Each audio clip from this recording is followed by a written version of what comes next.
sahabat MDRT, tahun 2020 dan 2021 adalah tahun yang sangat menantang untuk kita semua para praktisi di industri asuransi.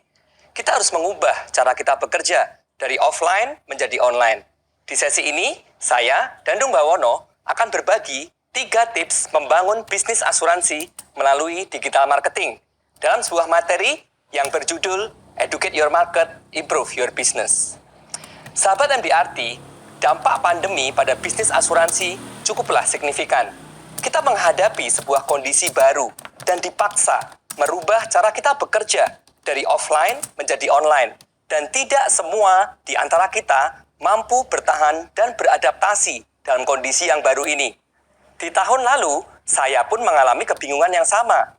Bagaimana saya bisa menjalankan bisnis saya yang sebelumnya saya jalankan secara offline, tatap muka, berubah menjadi online atau melalui media sosial.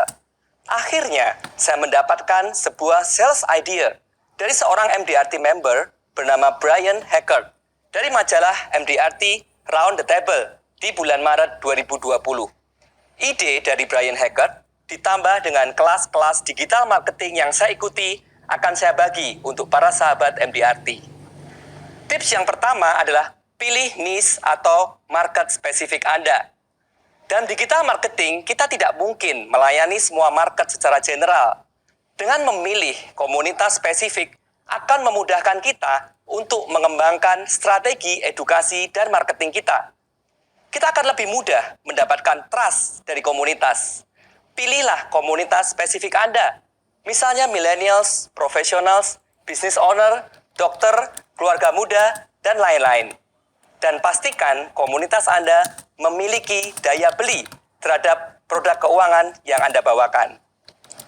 Tips yang kedua adalah memulai branding dengan edukasi di sosial media. Setelah memilih komunitas spesifik Anda, mulailah dengan melakukan edukasi yang konsisten di media sosial. Berikan konten yang mempunyai value untuk komunitas Anda, atau memberikan solusi terhadap masalah dari komunitas Anda.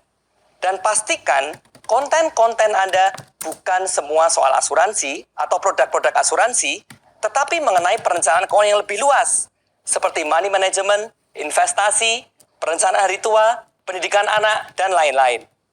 Lakukanlah edukasi secara konsisten, supaya Anda terlihat expert dan komunitas semakin trust kepada Anda. Tips yang ketiga adalah membuat kelas-kelas keuangan dan mulai membangun komunitas. Setelah komunitas trust kepada Anda, saatnya Anda memberanikan diri untuk membuat kelas-kelas keuangan untuk komunitas Anda. Buatlah kelas-kelas keuangan yang mempunyai value untuk komunitas Anda melalui Zoom, kuliah WA, atau Instagram Live. Dan bangun komunitas post-class dengan mengundang mereka bergabung di grup WhatsApp, Telegram, atau FB Group. Bimbing terus komunitas Anda untuk terus terkoneksi dengan literasi keuangan, mengadakan event-event kelas secara berkala, dan memperbesar jaringan komunitas Anda. Ini adalah contoh komunitas yang saya bangun selama masa pandemi. Komunitas spesifik saya adalah para dokter, karena saya mempunyai misi membantu para teman sejawat dokter untuk bisa bertahan dan bertumbuh secara keuangan meskipun di masa pandemi. Dengan 3 langkah di depan, saya bisa membangun komunitas positif para dokter untuk terus belajar literasi keuangan. Komunitas yang sudah mempunyai trust terhadap kita akan datang dengan sendirinya untuk berkonsultasi mengenai perencanaan keuangan mereka, polis-polis yang mereka miliki, dan perencanaan asuransi untuk masa depan keluarga mereka. Dan akhirnya akan berujung dengan pembelian produk-produk asuransi. Dengan cara inilah, bisnis saya bisa bertumbuh di masa pandemi. Dengan terus mengedukasi komunitas, maka bisnis kita juga akan bertumbuh. Semoga bermanfaat. Dari saya, Dandung Bawono, 2 tahun MDRT. Bisnis ini. Ya, problem seperti ini pernah saya alami dan saya yakin juga pernah dialami oleh Anda semua. Dianalogikan seperti mata air yang selalu mengalir, hari ini saya akan membagikan 3 tips bagaimana agar Anda bisa memiliki endless prospek atau daftar prospek yang tidak akan pernah habis dan selalu ada. Poin yang pertama adalah stand out from the crowd. Menurut AAJI, pada semester 2 2020, jumlah agen asuransi di Indonesia mencapai lebih dari 650.000 orang. Kompetisi yang terjadi antara sesama agen bukan hanya terjadi sebatas perbedaan produk dan perusahaan, tapi bisa juga terjadi di satu perusahaan yang sama. Pertanyaannya adalah, bagaimana kita bisa stand out from the crowd, menonjol dibandingkan agen yang lain? Bagaimana agar calon prospek mengambil asuransi dari Anda dan bukan dari agen lain? Seorang legendaris di dunia asuransi di tahun 1970-an bernama Ben Feldman mengatakan, "Don't sell life insurance, but sell what life insurance can do." Sahabat MDRT, kita bukanlah hanya sekedar pedagang atau penjual produk asuransi, tetapi kita adalah konsultan. Kita mendengarkan, kita mencari tahu kebutuhan nasabah kita mengedukasi mereka mengenai pentingnya memiliki asuransi, dan kita juga memberikan solusi yang tepat seolah-olah kita mau membeli untuk diri kita sendiri. Dengan cara itu, saya yakin kita akan kelihatan lebih menonjol dibandingkan agen lain yang hanya menjual produk asuransi.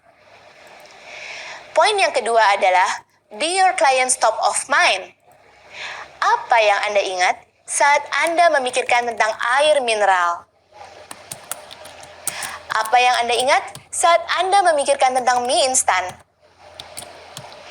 Siapa yang Anda ingin nasabah Anda ingat pada saat memikirkan tentang asuransi dan ingin mereferensikan kepada yang membutuhkan? Ya, benar. Kita harus berusaha menjadi our client's top of mind, menjadi agen yang paling diingat oleh siapapun. Bagaimana caranya? Kita harus memiliki personal branding yang kuat di dunia asuransi. Saat ini adalah era digital di mana kita dengan mudah melakukan personal branding melalui sosial media. Kita bisa tunjukkan eksistensi dan keseriusan kita dengan mempostingkan aktivitas di dunia asuransi, memposting edukasi mengenai asuransi, dan juga kita bisa menunjukkan pencapaian kita di bisnis asuransi dan juga bisa menunjukkan bukti klaim sehingga mereka akan selalu mengingat kita pada saat memikirkan tentang asuransi. Poin yang ketiga adalah go beyond agent-client relationship. 90% penjualan dari top agents adalah dari existing clients dan dari referensi. Apa yang menjadi kunci dari semua ini? Yaitu membina hubungan yang baik dan erat dengan nasabah kita, tidak hanya pada saat proses penjualan saja, tetapi harus terjadi setiap saat. Kita harus membina hubungan yang tulus dan natural dengan mereka, dan kita juga bisa mengenal kehidupan mereka lebih jauh dengan cara terhubung melalui sosial media. Kita bisa mengucapkan selamat ulang tahun kepada mereka, mengucapkan selamat atas pencapaian oleh keluarganya, dan kita juga bisa memberikan empati apabila terjadi sesuatu di keluarga mereka.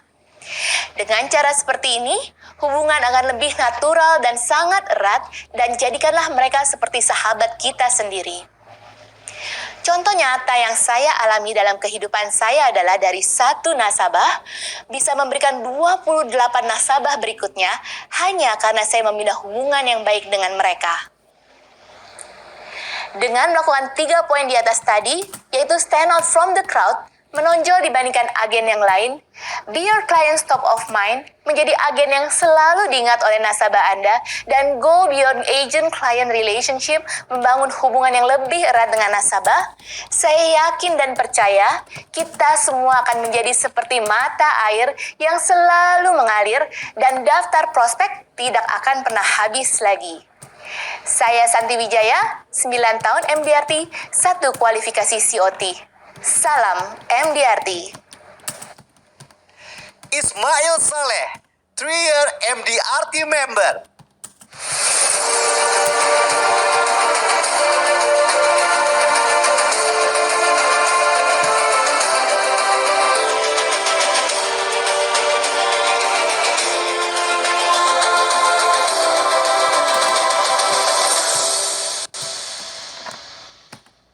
Apakah perlu kita berubah total 100% jika kita ingin mencapai suatu pencapaian sangat besar? Ternyata jawabannya tidak.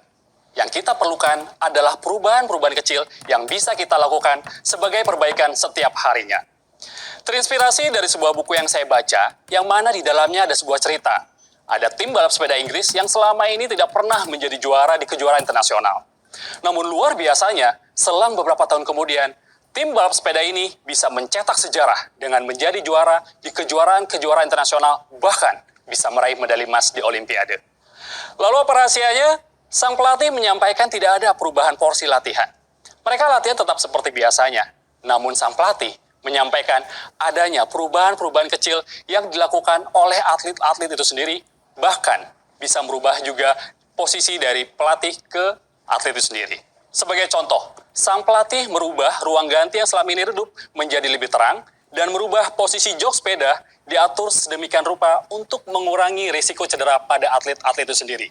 Dan tentunya banyak hal-hal kecil lainnya yang dilakukan oleh atlet-atlet itu sendiri sebagai perbaikan setiap harinya. Sahabat MDRT, pastinya kita semua punya pencapaian dan goals yang ingin kita capai di tahun ini, bahkan tahun-tahun berikutnya. Bisa jadi, kita ingin mencapai MDRT, COT, atau bahkan breakthrough mencapai TOT. Untuk mencapai pencapaian besar itu, kita tidak perlu berubah total secara signifikan, secara tiba-tiba. Yang kita perlukan adalah perubahan kecil minimal 1% setiap harinya. Ya, 1%. Mungkin itu agak kecil, tapi saking kecilnya, bisa jadi kita melupakannya, bahkan mengabaikannya. Untuk itu mari kita cek hal-hal kecil apa yang bisa kita lakukan dari sekarang. Seperti apa contohnya Ismail? Kita mulai saja dulu, kita tekan tombol start-nya. Contoh pertama dari saya, perhatikanlah penampilan.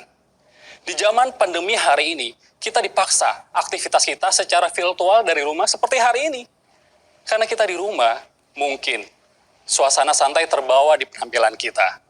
Untuk itu, perhatikanlah penampilan kita agar tetap terlihat profesional di depan klien kita, walaupun virtual dari rumah.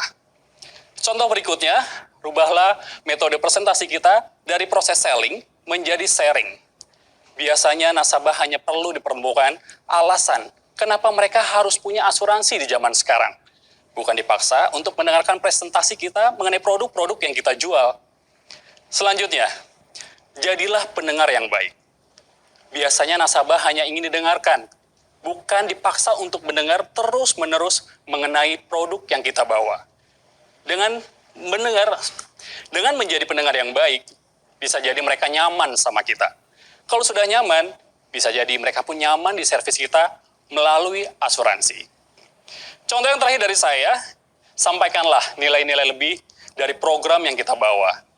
Seperti contoh, saya sebagai praktisi di bidang asuransi syariah, selalu menyampaikan adanya nilai-nilai kebaikan dari program asuransi syariah seperti konsep tolong-menolong.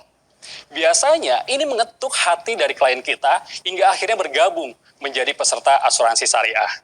Lalu apalagi teman-temanlah sendiri yang tahu apa saja yang bisa kita rubah selama ini menjadi perbaikan kita setiap harinya. Sahabat MDRT, bagaimana dengan tahun ini? Sudah 1 semester kita lewati di tahun 2021 ini. Sudah berapa banyak perbaikan-perbaikan yang bisa kita lakukan untuk perbaikan kita mencapai goals kita tahun ini. Terkadang kita hanya fokus ke pencapaian dan goals kita, bahkan breakthrough dengan rencana-rencana besar yang kita ingin capai di tahun ini. Padahal kita hanya fokus ke perbaikan 1% setiap harinya. Yang kalau kita akumulasikan, bukan hal yang tidak mungkin. Suatu pencapaian besar bisa kita raih di tahun ini, bahkan tahun-tahun berikutnya.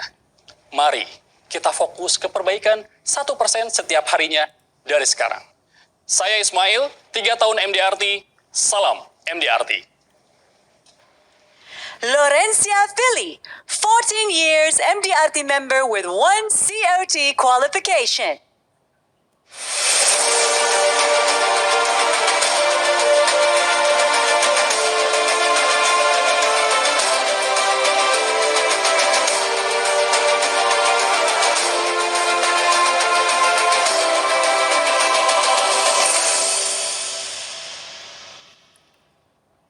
Sahabat MDRT, bayangkan ketika Anda berhasil menjual sebuah polis.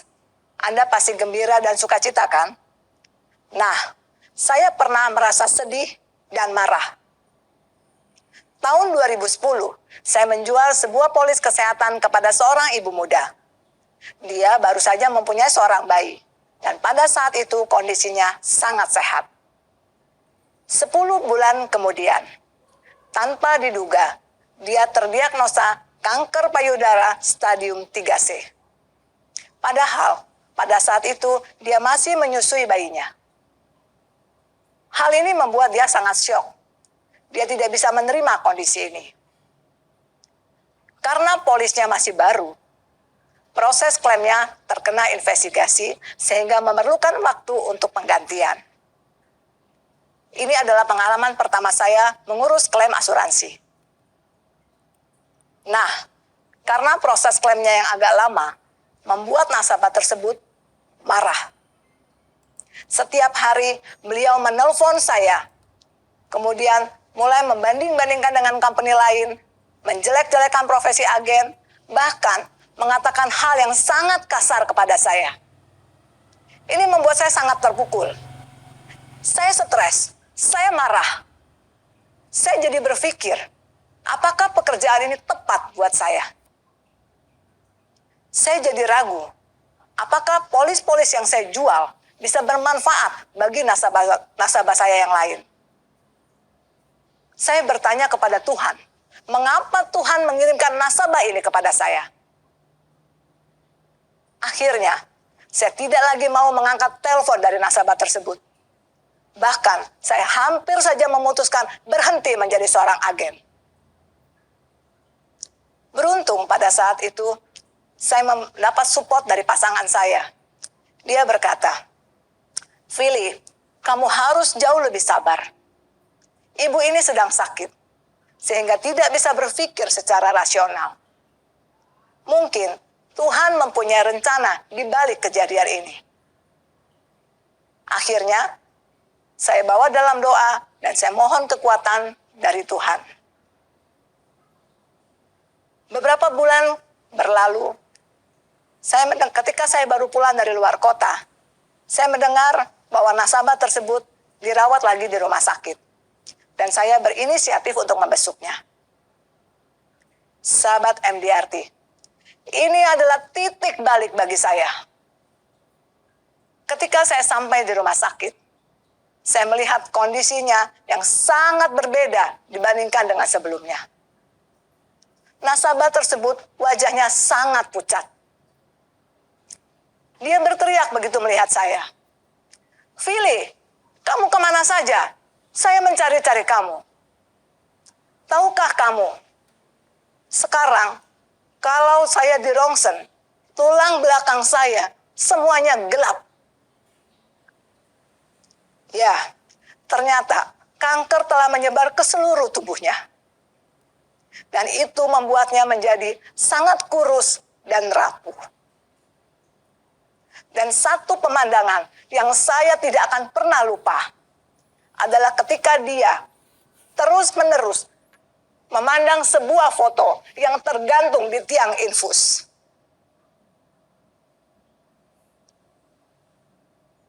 Ya, itu adalah foto anaknya yang baru berusia 2 tahun.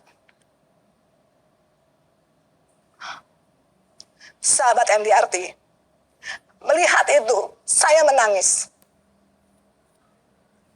Naluri saya sebagai seorang ibu membuat saya merasakan penderitaannya.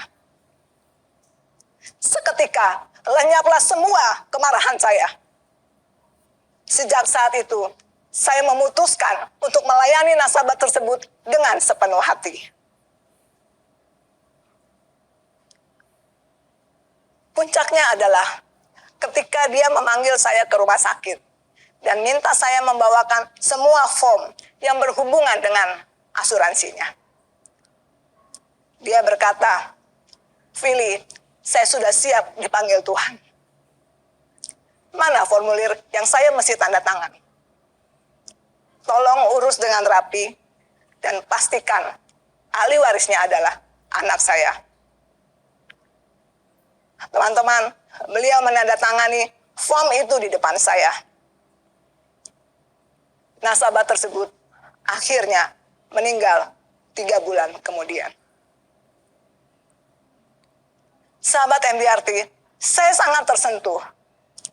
Saya bersyukur Tuhan mengirimkan nasabah ini kepada saya.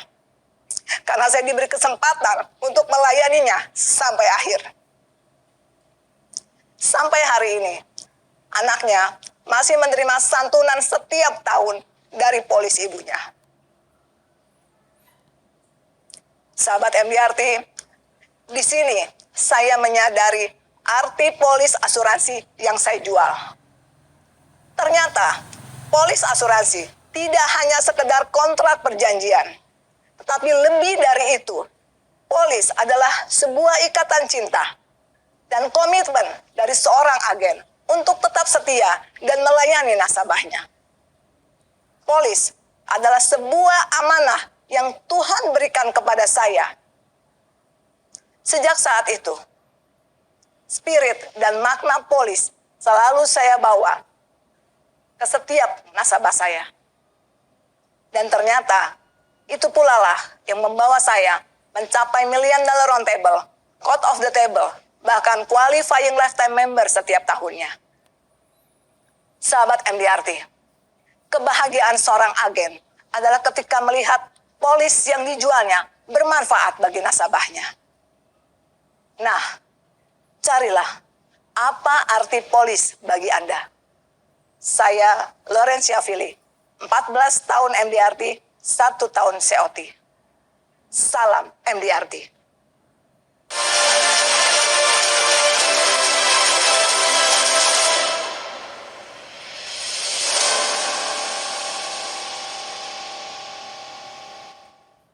Bagaimana sahabat MDRT?